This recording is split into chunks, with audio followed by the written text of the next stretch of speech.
Hey folks, how you doing? I'm here with Marvin Boogaloo Smith. This is our radio program, and we're just testing. We're doing a test pilot take here before we do a show in a couple of days. So I just want to see how this is working. Marvin, could you hear me? Okay. Of course, I hear you. Fantastic. It's really wonderful. All right. Really wonderful. Yeah. You got to kind of talk up a little because the levels are bad on this computer. Well, I'm talking to the guy now. How's it look? Okay. Well, keep talking. Let me listen. Let me listen. Went down last night, gave him too much praise, and burnt him up again.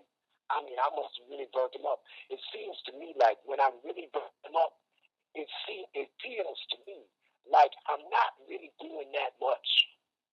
You know, it's different. Like when I was 32 and I was really, really playing, what I consider really, really playing, I thought that I was really, really playing.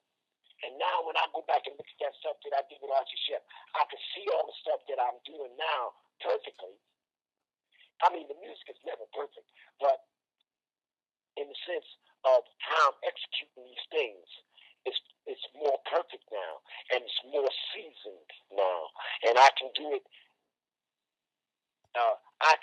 I was very sporadic in my playing when I was 32 because I was learning, and I'm still learning right now at 60. But I learn a lot different right now at being 60 years old. I'm 60 years old. I'm like old, kind of like wine. I'm like a wine that's been aging for 61 years. That's the wine. You learn, oh, that's 1961. Oh, that's a great year, and you drink it. The other shit didn't really ferment yet. So basically, if you make it and you jump on it too quick, it's really just juice. Juice and wine is two different things. So that's what I was saying.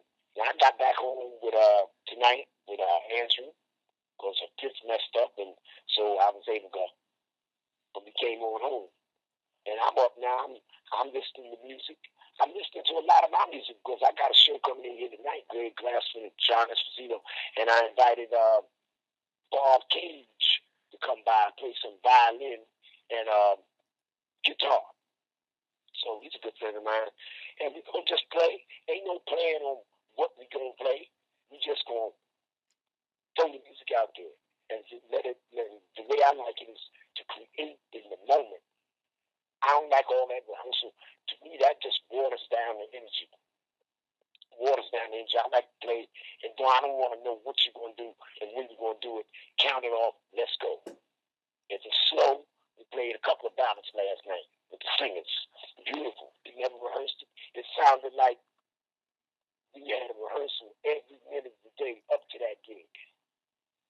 But the reality was, we really never rehearsed.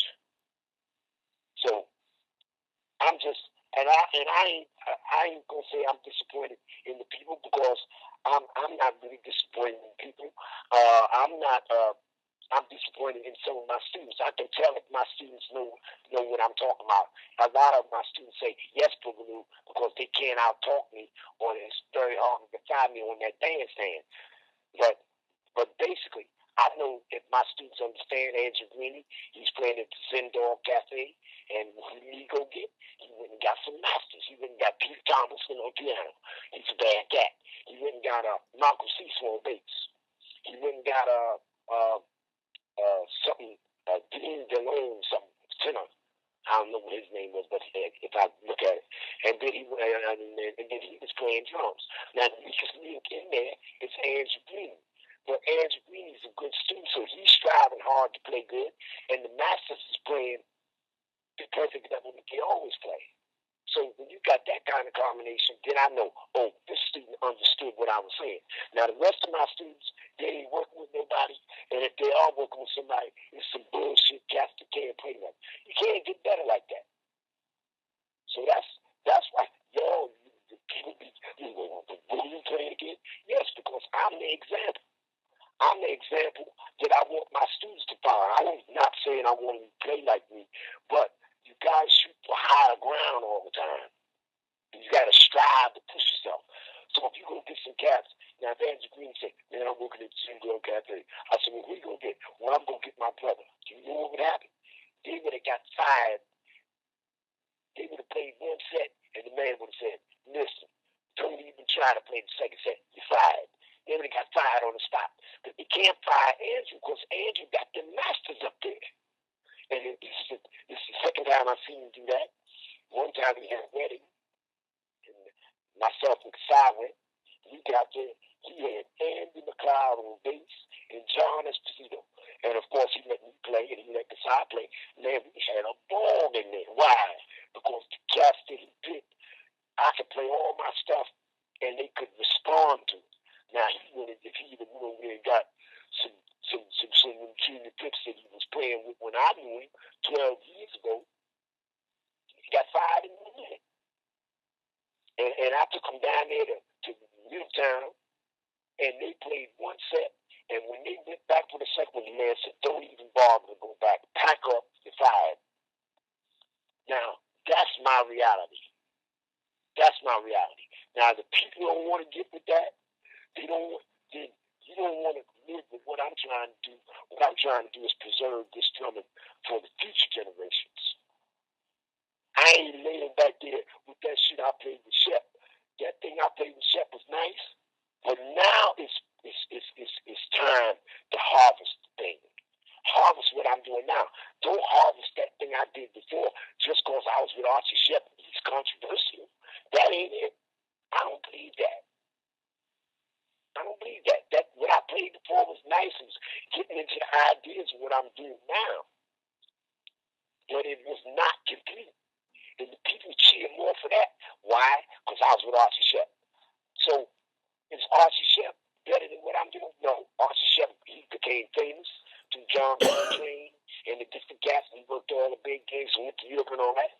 And I played drums with him when I was 32. And it was good. And I had a lot of fun doing it. Made some money too. But it's definitely not superior to what I'm doing now.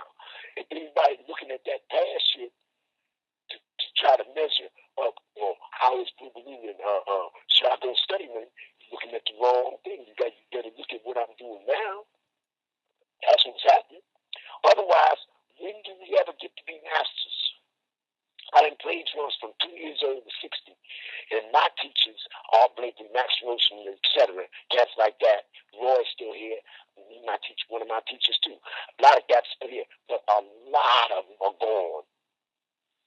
So now, when I go on the bandstand, I don't have to go into no confirmation thing with the spirit of Art Blakely. That ain't it. Or the spirit of Train. I don't go into that. I was studying that when I was 32. 32, through the 40s, through the 50s. Now, I got it where I know that shit is where it's at.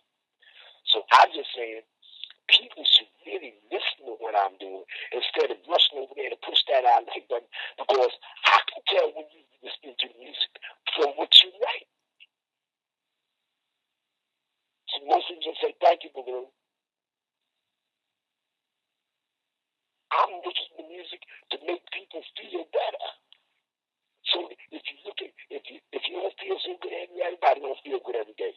I don't feel good every day, but I try to maintain a certain attitude and a certain height because I'm surrounded by students and they always want to know what's this, what's that, what's that. They almost like that song back there, what that over there, or what that over there, or that over there, what they doing over there. That's what students like. So I got to stay up on it. I can't say, well, that's what you want to learn. Go back there and check out what I was doing when I was 32 years old. Because I'm 61. Yes, I'm the same man as I was when I was 32. But I'm really 61. So I took that 32 years, and now that I reached 61, my ideas have fluidity to them and completion. And I can always bring that energy. Back when I was 32, I was trying hard to bring energy. Now, it's just an automatic thing. So when the people, to me, I mean, they can like my music. Because see, I'm like this. If you come to the club, and then nobody coming to the club but just you, one person, or nobody, I'm still going to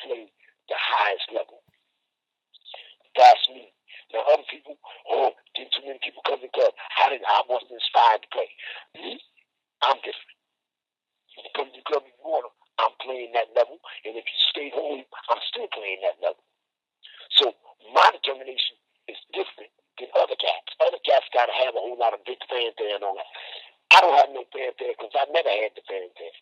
I was born dyslexic. Everybody was on my case.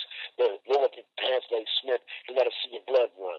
They say nasty, derogatory remarks to me, and I was crying every day in my life in school until I got up to the 6th grade, and I just sobbed, and I said, I ain't crying no more. And so I'm going to learn one thing, and when I come back and show you what it is, you'll never be able to laugh at me again. That's that drumming I'm doing. You know something, Marvin? So far in this world, ain't nobody laughed at me. I'm going to tell you something. We got a beautiful program here, and we'll listen to it back. If everything's good, we'll post it later for everybody to hear. But I want to thank you for the interview here today. And this is Tuesday, and you got your program going on tonight at the house. That's good. I'm Marvin and Steve. We've been together a long time, and you had me do all that talking, and I was talking some good shit. And I know you got that shit going. Put that motherfucker up. Let's listen to this back, and if everything sounds the way you like it, then we'll put it on the internet. All right. Okay, when you gonna listen back to it? Right now with you. So hold on, okay? Hold on. Hang on.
To God on high.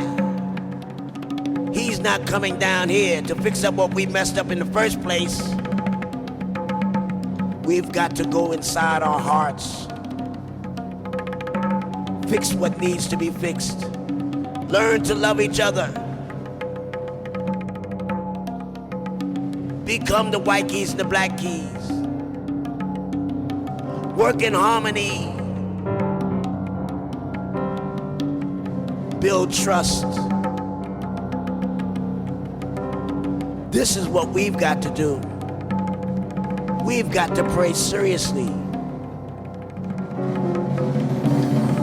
Each of us should look within ourselves, deep within ourselves, and stop looking for God on high and outside ourselves. Look within ourselves, within our hearts. Love each other. Create harmony. Harmony.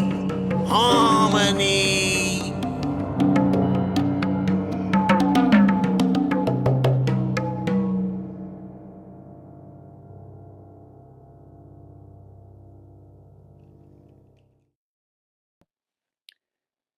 Hey folks, how you doing? I'm here with Marvin Boogaloo Smith. This is our radio program, and we're just just testing. We're doing a test pilot take here before we do a show in a couple days. So I just want to see how this is working. Marvin, could you hear me okay?